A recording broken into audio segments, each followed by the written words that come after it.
Welcome.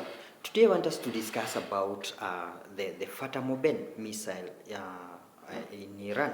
So this missile is used to attack any ships. It could be used to attack ships in the Strait of Hormuz, and also any ship traveling in the Persian Gulf. Remember, about 20% or a fifth of the world's oil passes through the Persian Gulf. So if the US would dare attack Iran, the situation is very dynamic because it could quickly spiral into something else. Because remember, the US or Iran has warned that any nation that allows the US to use its airspace, it's going to deem it as a target when it is striking back. Then it has also threatened to wipe out Israel. So those are dynamics that the US or Donald Trump is weighing in or is trying to look at before he dares attack Iran. Remember the Fatamorben missile has got an eye at the head, and so this eye it helps to lock the target. Once during its last stages, of attack, the eye locks the target, and therefore it cannot be jammed. Its GPS cannot be jammed. Remember, modern warfare involves jamming the GPS signal so that you can be able to alter the trajectory or to jam the. Once you jam the GPS, you can be able to alter the movement of the missile and probably make it not hit the target.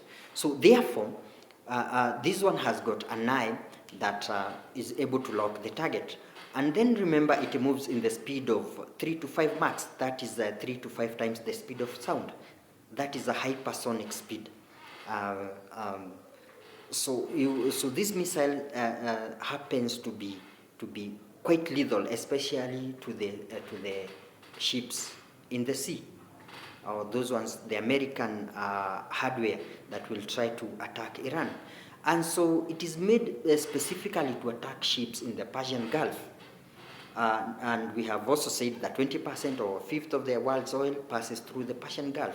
So another very, very important factor is that this missile can be launched from any mobile tracks.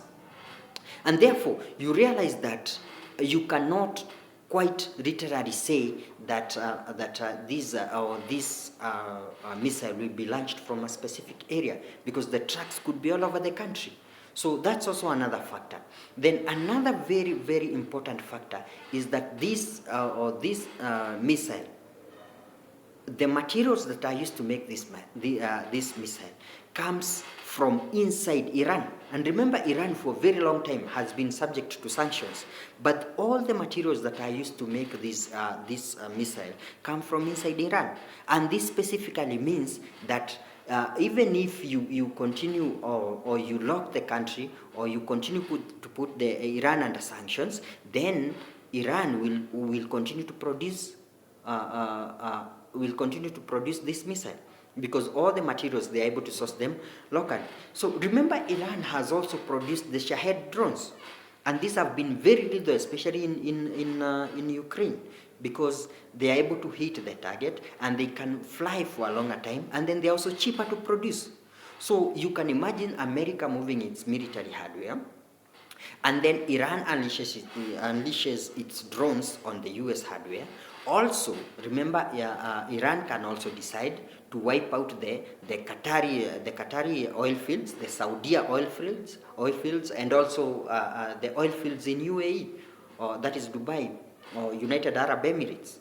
So it is a very dynamic situation, and that is why you see the war experts are warning Donald Trump that Iran is not an enemy to joke with, unless you want your ally to suffer.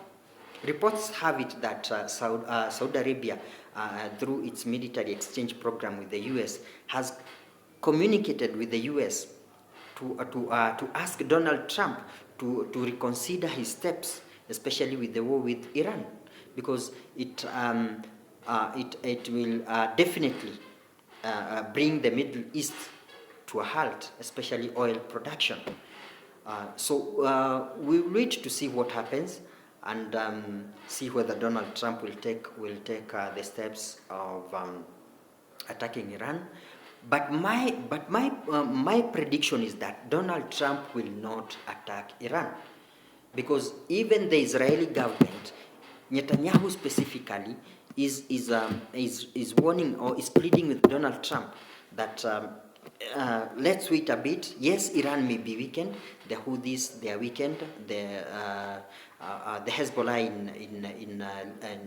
in Lebanon are also weakened, and also the groups in Syria, and also the Hamas in Gaza.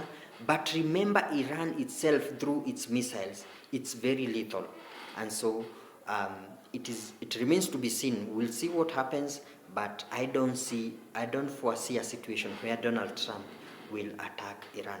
Thank you very much.